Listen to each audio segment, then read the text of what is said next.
بسم اللہ الرحمن الرحیم۔ پیارے بچوں، السلام علیکم۔ امید ہے آپ سب خیریت سے ہوں گے۔ اللہ تعالیٰ سب کو اپنے حفظ و امان میں رکھے، آمین۔ بچوں، آج ہماری آن لائن کلاس میں ہفتہ نمبر 12 کا 5واں سبق ہے، جس کا عنوان ہے عید مبارک۔ اس سبق کے جو مقاصد ہیں ان میں مذہبی تہوار کی اہمیت کو اجاگر کرنا ہے۔ آج کے سبق میں بلند خوانی، مشکل الفاظ کے معنی اور ان کی وضاحت، اس کے علاوہ املا کے الفاظ شامل ہیں۔ بچوں، آپ نے اپنی نوٹ بکس میں اس سبق کا تعارفی صفحہ بنانا ہے، جس میں مندرجہ ذیل عنوانات شامل ہیں۔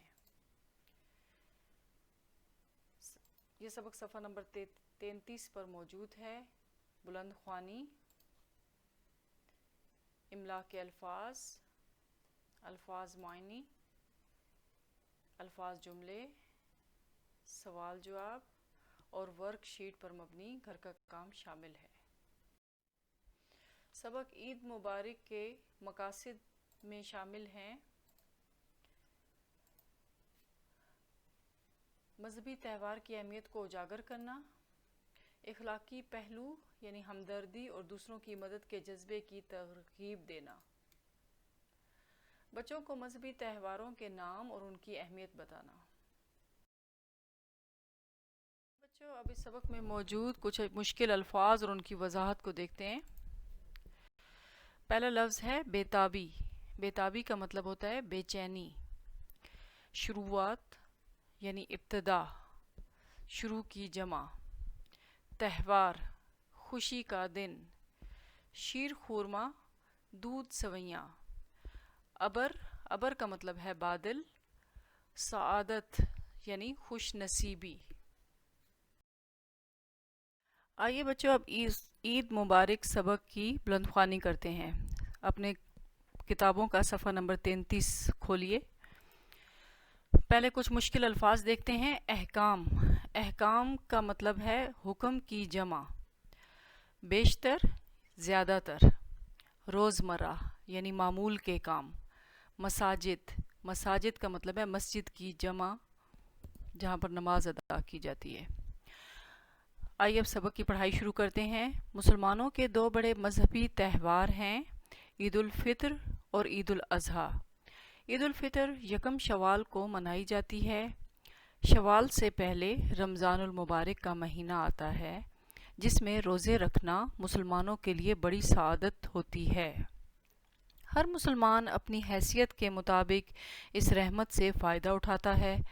مسلمان پورے ماہ روزے رکھتے اور اللہ کے احکام پر عمل کرتے ہیں۔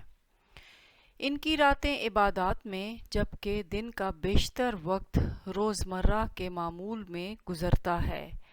محلے کی مساجد کی رونق تراویح کی ادائیگی سے دوبالا ہو جاتی ہے۔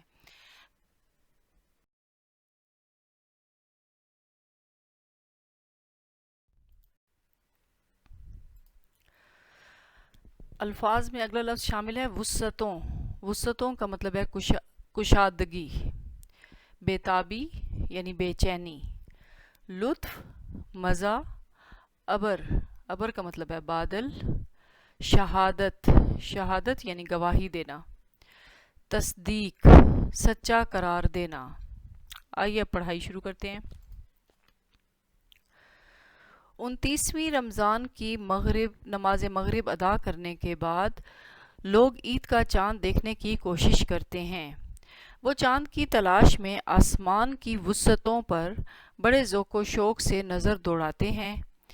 ادھر گھروں کی چھتوں پر چاند دیکھنے کی کوششیں جاری ہوتی ہیں۔ کھلے میدانوں یا گھروں کی چھتوں پر کھڑے لوگوں کی بیتابی دیکھنے کے قابل ہوتی ہے۔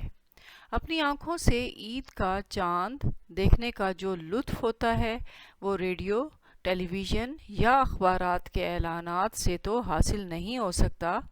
البتہ آسمان صاف نہ ہو، ابر چھایا ہو تو مجبوراً لوگ ریڈیو اور ٹیلی ویژن کے آگے بیٹھ جاتے ہیں۔ ہر اسلامی مہینے کا آغاز چاند دیکھنے سے ہوتا ہے۔ حکومت نے اس مقصد کے لیے ایک کمیٹی بنا دی ہے جو رویت ہلال کمیٹی کہلاتی ہے۔ اس میں تمام صوبوں کے نمائندے اپنے اپنے علاقوں سے رابطہ قائم رکھتے ہیں۔ جہاں کہیں سے چاند نظر آنے کی شہادت ملتی ہے، اس کی تصدیق ہوتے ہی رویت ہلال کمیٹی عید کا اعلان کر دیتی ہے۔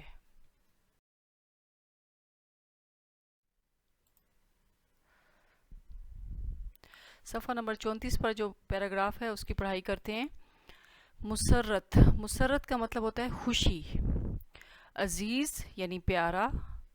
عروج، عروج کا مطلب ہوتا ہے بلندی یا ترقی۔ رخ، طرف۔ عید کے اعلان سے چھوٹے بڑے ہر فرد کے چہرے پر مسرت کی لہر دوڑ جاتی ہے۔ بچوں کی خوشی کا تو کوئی ٹھکانہ نہیں ہوتا، انہیں سوئیاں کھانے اور عیدی جمع کرنے کا شوق جو ہوتا ہے، ان کے ہاتھ دعا کے لیے اٹھ جاتے ہیں، جیسے وہ اللہ کے رحم کو کرم کو ہاتھوں میں سمیٹ لینا چاہتے ہوں۔ چاند کی مبارکباد قریبی لوگ ایک دوسرے کو دیتے ہیں اور پھر دور دراز رہنے والے عزیز رشتہ داروں کو بھی اس خوشی میں یاد رکھا جاتا ہے۔ 2-3 ہفتے قبل شروع ہو جانے والی عید کی تیاریاں چاند رات کو عروج پر پہنچ جاتی ہیں۔ ایک آخری خریداری کی خاطر لوگ بازاروں کا رخ کرتے ہیں۔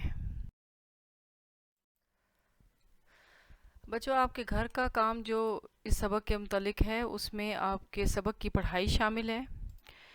اس کے علاوہ آپ نے اپنی نوٹ بکس میں الفاظ کے معنی لکھنے ہیں اور املا کے الفاظ لکھنے ہیں۔ بچوں، اگلی کلاس میں ہم باقی سبق کی پڑھائی کریں گے۔ آپ نے اپنا کام اپنی نوٹ بکس میں صفائی سے مکمل کرنا ہے اور املا کے الفاظ اچھے طریقے سے یاد کرنے ہیں۔ خدا حافظ۔